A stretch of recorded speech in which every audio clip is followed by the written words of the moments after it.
La injusticia comenzó con una risa. La poderosa CEO Victoria Hale humilló a su chofer, Marcus, sin imaginar que dependía de él más de lo que creía.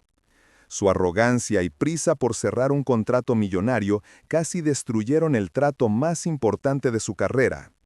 Pero cuando las traducciones fallaron y el caos se apoderó de la sala, Marcus habló en 9 idiomas y cambió el rumbo de todos. Y lo que siguió fue un giro tan inesperado que hasta la propia justicia pareció aplaudir en silencio. Era una mañana fría de cierre fiscal en Manhattan, con un cielo del color del acero y el tráfico vibrando como un reloj sin pausa. Los edificios de cristal devolvían la luz de un sol apenas despierto, y cada reflejo parecía una promesa de poder. En el corazón del distrito financiero, las puertas giratorias del Hale Tower expulsaban ejecutivos como si fueran piezas de una maquinaria perfecta.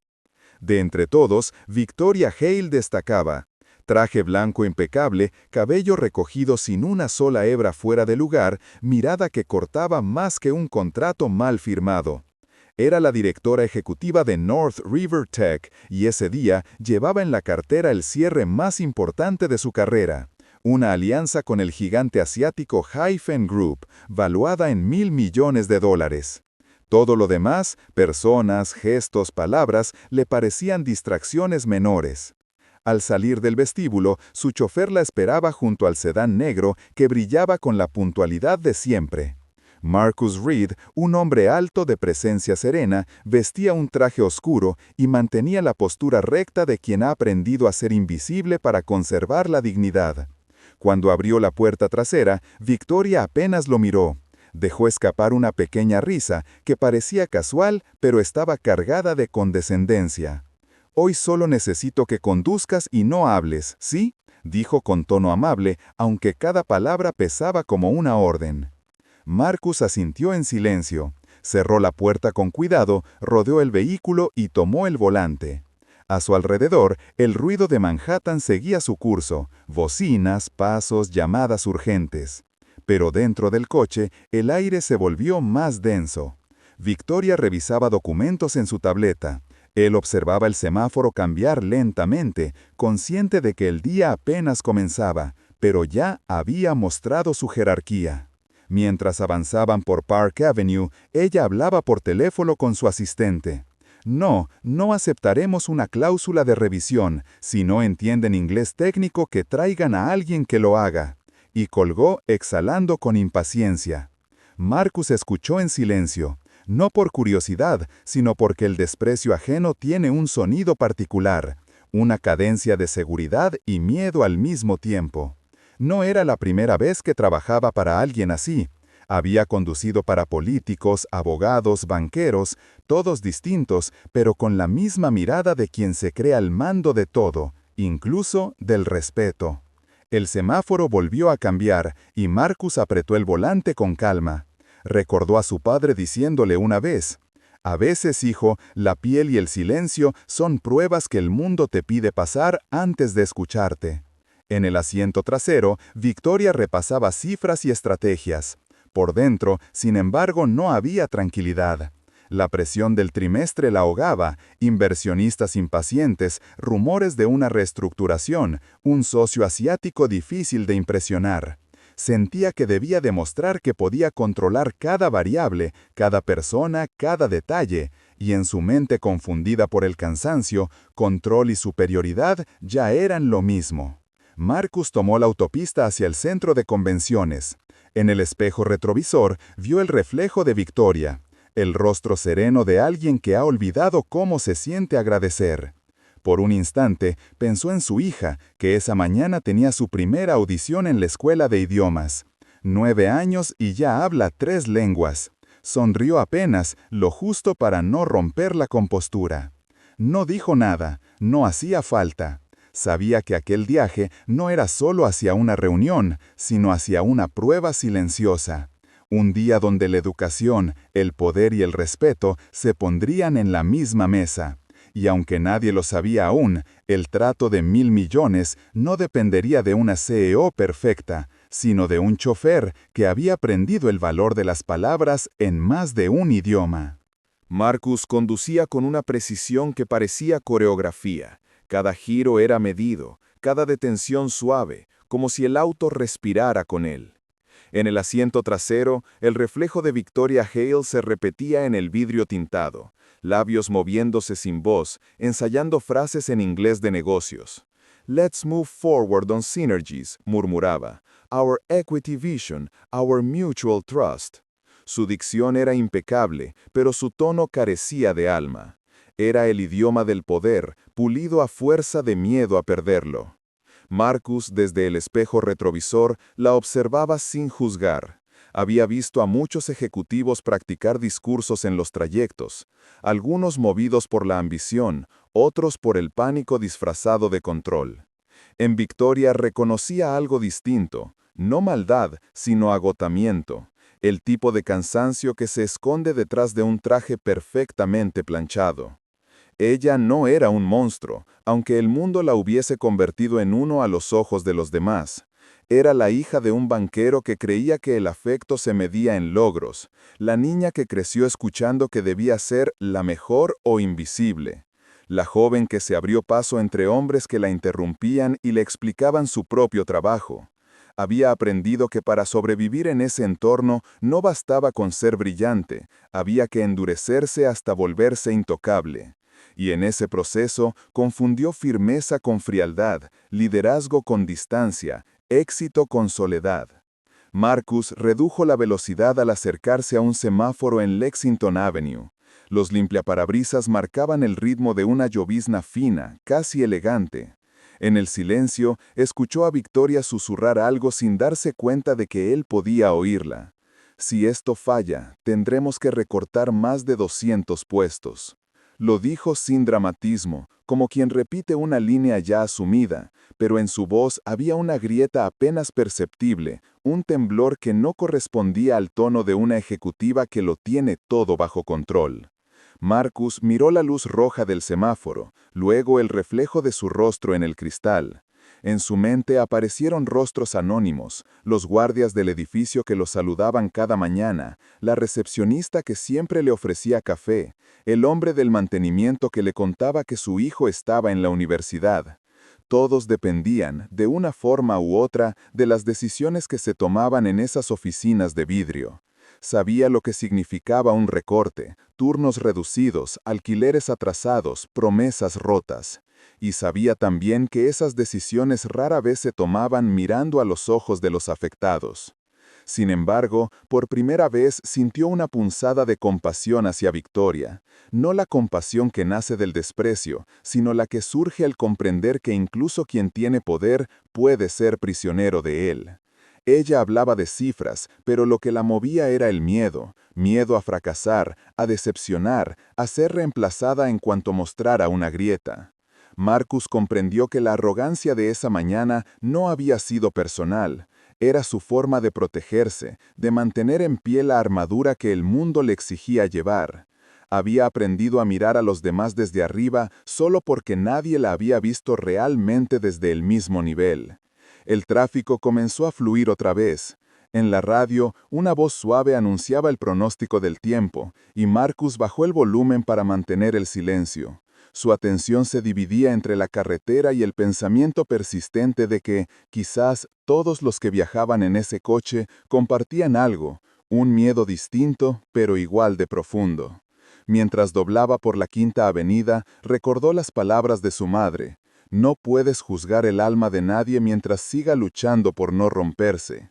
Y en ese momento, mirando a Victoria practicando otra vez su sonrisa frente al reflejo de la ventana, comprendió que ella también luchaba, solo que su batalla era invisible, silenciosa y solitaria. El coche avanzó, con el rugido suave del motor marcando el compás de una ciudad que no tenía tiempo para detenerse. Pero dentro de ese vehículo, entre el silencio profesional y el ruido distante de la lluvia, algo cambió. Por primera vez dejó de ver a su jefa como símbolo de prepotencia y empezó a verla como una persona atrapada en su propio reflejo.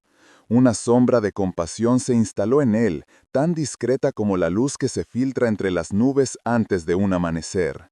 No lo sabía aún, pero esa empatía sería la llave que horas más tarde abriría una puerta que valía mucho más que $1.000 millones.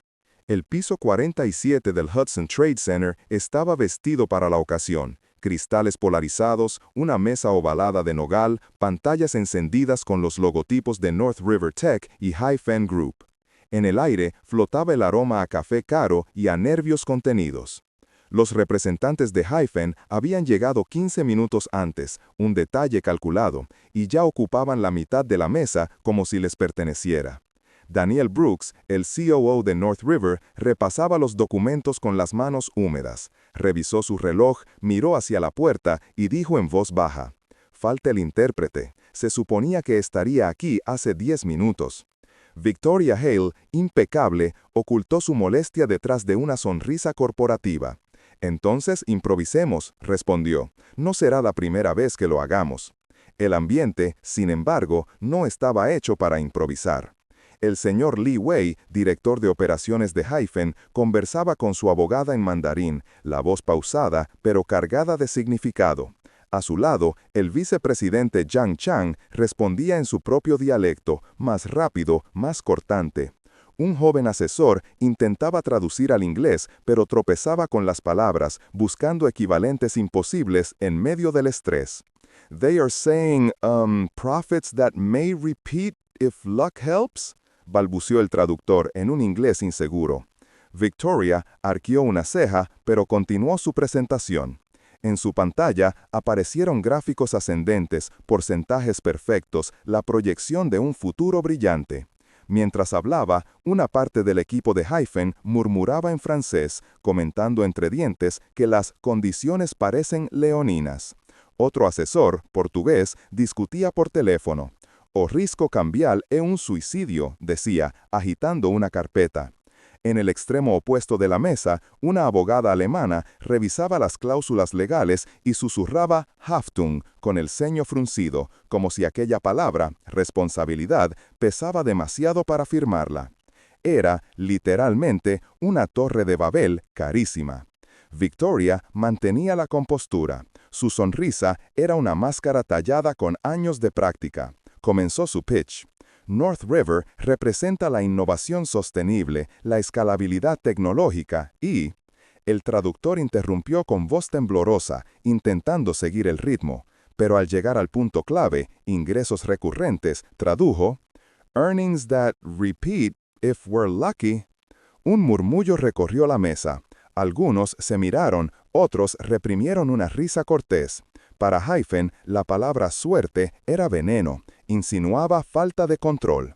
Daniel sintió cómo le ardían las mejillas. Intentó intervenir, pero Victoria levantó la mano, decidida a seguir. Además, continuó, el acuerdo incluye una cláusula de arrastre estándar. El joven traductor vaciló. «Drag along clause? It means clause to drag them out». El silencio fue inmediato, ni el aire acondicionado se atrevió a sonar. La abogada alemana levantó la vista horrorizada. El vicepresidente Zhang golpeó la mesa con los dedos. Un asesor ruso murmuró algo entre dientes. «Nos quieren atar». Aquella frase cayó como plomo. Daniel tragó saliva. Victoria sostuvo su tablet con tanta fuerza que los nudillos se le pusieron blancos. Era evidente que el acuerdo se estaba desmoronando antes de empezar. El esfuerzo de meses, la presión de los inversionistas, todo se deshacía por un error de idioma. Y entonces, en el fondo de la sala, una voz inesperada rompió el silencio. «Disculpen», dijo alguien con tono tranquilo, casi respetuoso. «Ustedes no están diciendo lo mismo». Todos se giraron hacia la puerta. Era Marcus Reed, el chofer, de pie con una bandeja de café. Llevaba el uniforme negro, el gesto sereno, los ojos atentos. Por un instante, nadie habló. Era como si un mueble hubiera cobrado voz. Daniel lo miró con incredulidad. Victoria sintió una punzada de vergüenza, un ardor que subió desde el pecho hasta las mejillas. Su primer impulso fue detenerlo, callarlo, recordarle su lugar. Pero algo en la mirada del señor Li, una mezcla de curiosidad y respeto, la hizo contenerse. «¿Qué quiere decir?», preguntó Li en inglés pausado. Márquez sostuvo la mirada, sin arrogancia, pero con firmeza. Dijo que sus palabras no coinciden, que están hablando de lo mismo con distintos significados. El asesor joven abrió la boca, confundido. Victoria, desconcertada, notó que el aire en la sala había cambiado. La tensión seguía ahí, pero se había desplazado. Todos esperaban la siguiente frase del hombre que no figuraba en la lista de asistentes. Por primera vez, el centro de la mesa ya no estaba donde se sentaban los ejecutivos, sino donde estaba él, en la puerta, con un simple tono de voz que había devuelto la verdad al idioma. Victoria bajó lentamente la tablet. En su interior, una mezcla de rabia, orgullo herido y algo más. Una sensación nueva, una intuición de que ese momento, tan fuera de guión, tan imposible, estaba a punto de cambiarlo todo. Y el señor Lee, con una leve sonrisa, dijo en mandarín algo que el traductor no alcanzó a repetir. «Déjalo hablar». Por un instante, el silencio fue tan absoluto que se podía oír el zumbido del proyector. Marcus permanecía en la puerta, con la bandeja de café aún en las manos. Su presencia parecía fuera de lugar, pero su voz había cambiado la temperatura de la sala. El señor Lee lo observaba con una mezcla de sorpresa y curiosidad. Victoria seguía inmóvil, el rostro tenso, como si intentara procesar que el hombre al que esa mañana había mandado callar ahora tenía toda la atención del grupo. Marcus respiró profundamente, dejó la bandeja sobre una mesa auxiliar y se acercó con pasos firmes, sin arrogancia. «Permítanme explicar algo», dijo con un tono que combinaba respeto y precisión. «No es que no estén de acuerdo, es que están usando idiomas distintos para decir lo mismo». El joven traductor lo miró con los ojos abiertos. Victoria abrió la boca para detenerlo, pero el señor Lee levantó una mano. «Continúe», pidió con serenidad. Marcus asintió y sin titubear comenzó. En inglés, con voz clara y pausada, marcó el primer puente. «What North River proposes isn't luck or chance. It's a structure of predictable cash flows secured by long-term contracts and measurable growth. It's not a promise, it's a system». Los ejecutivos asintieron lentamente. Había devuelto al discurso una precisión que se había perdido entre las traducciones torpes. Luego giró hacia el señor Lee y su abogada, y en mandarín su tono se volvió paciente, respetuoso. «这些吃素收入不是用气，而是3年期合同带来的稳定流。它们是可预见的，而不是随意的承诺». El rostro de Lee se relajó. La abogada asintió lentamente, reconociendo por fin el sentido técnico correcto. Marcus giró hacia la abogada francesa, que murmuraba preocupada por las condiciones del contrato, y cambió a francés con naturalidad. «La clause de révision n'est pas un piège, madame. C'est une soupape de sécurité liée à des indicateurs de performance clairement mesurables». El ceño de la mujer se suavizó, tomó nota, sin disimular un gesto de alivio. Sin pausa, Marcus dirigió su mirada al asesor portugués que seguía al teléfono, inquieto.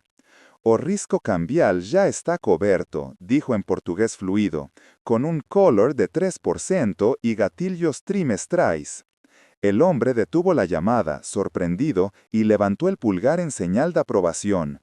A continuación, Marcus se volvió hacia la abogada alemana, y en alemán marcó la diferencia clave. «Haftung» significa responsabilidad, no sanción. La cláusula no impone castigos, define límites de protección. La mujer lo observó con genuina admiración y asintió sin decir palabra. En el fondo de la sala, el asesor ruso, el mismo que había murmurado «nos quieren atar», lo miraba con desconfianza. Marcus se dirigió a él sin vacilar, en un ruso pulcro, aprendido a base de constancia. «Eta net sepi, eta zashita minoritariev, chista, prozrachna y chesna». El ruso parpadeó sorprendido. La tensión en sus hombros se disipó poco a poco. Luego, casi como un detalle que pasó desapercibido para la mayoría, Marcus se inclinó hacia un asesor africano que había permanecido callado durante toda la reunión. En un tono cálido le habló en suajili. «Hakuna mtego hapa, ni uwazi». El hombre sonrió por primera vez en toda la sesión. Entonces, Marcus giró hacia el representante del Golfo y con respeto solemne añadió en árabe: Al-Tawzi'u el-Adel del Awaid huwa miftahul sak al-Daema. La distribución justa de las regalías es la base de la confianza duradera. Finalmente, cerró en español, mirando a todos, incluso a Victoria. Las garantías no buscan castigar, sino equilibrar riesgo y control. Cuando terminó, el silencio fue distinto. Ya no era el silencio del desconcierto, sino el de la atención.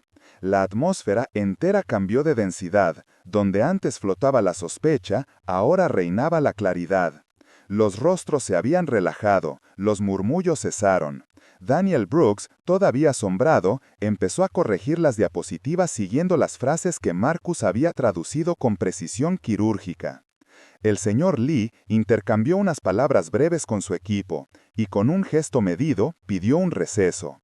Se levantó, ofreció la mano a Marcus y le dijo en inglés: "You just saved this deal". Marcus bajó ligeramente la cabeza, sin triunfalismo. «Solo aclaré lo que todos querían decir», respondió con humildad. En el pasillo, Victoria salió detrás de ellos. Llevaba la carpeta aún en la mano, pero ya no como escudo. Se detuvo frente a Marcus, que esperaba junto a la ventana, y por primera vez lo miró sin el filtro de su cargo. Había en su expresión una mezcla de vergüenza, sorpresa y respeto. «¿Cómo?», empezó, incapaz de terminar la pregunta. Marcus sonrió con serenidad. «Mi madre era enfermera en Detroit», dijo. «Cuando llegaba tarde del hospital, me llevaba a la biblioteca del barrio. Ahí aprendí que cada idioma abre una puerta, y que nunca sabes cuál vas a necesitar». Victoria lo escuchó en silencio. Él continuó, sin dramatismo. «He trabajado en muchas ciudades. A veces, un idioma me salvaba un turno, y otras, una vida».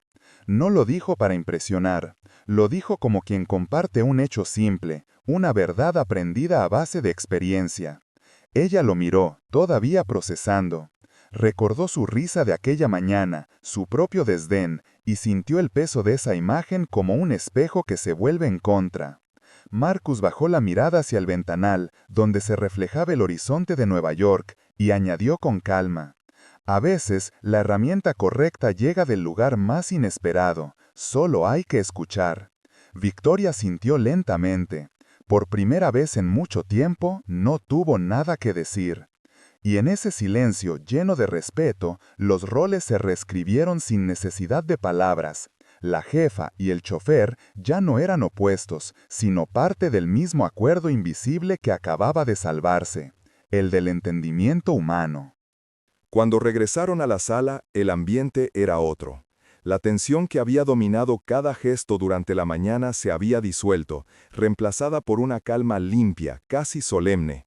Las pantallas mostraban la última versión del contrato, con líneas revisadas, notas aclaratorias y un nuevo apartado en varios idiomas. En la cabecera del documento, una anotación simple: apéndice multilingüe, verificado por Marcus Reed. Por invitación expresa del señor Lee, Marcos tomó asiento al fondo, junto a la pared de vidrio que daba a la ciudad. No buscó protagonismo, ni siquiera parecía consciente del cambio que su presencia había provocado. Tomaba apuntes con un bolígrafo prestado, revisando con atención cada término. En su rostro se mezclaban la serenidad y una concentración casi técnica. El señor Lee repasó la última cláusula, ajustó su pluma y dijo con voz firme: «Todo está claro ahora. Podemos firmar». El sonido de la pluma al deslizarse sobre el papel fue como una nota musical que liberó la tensión contenida. Un acuerdo de $1.000 millones acababa de cerrarse, pero lo que llenó la sala no fue el triunfo financiero, sino algo más sutil, la sensación de que, por una vez, el entendimiento había vencido al ego.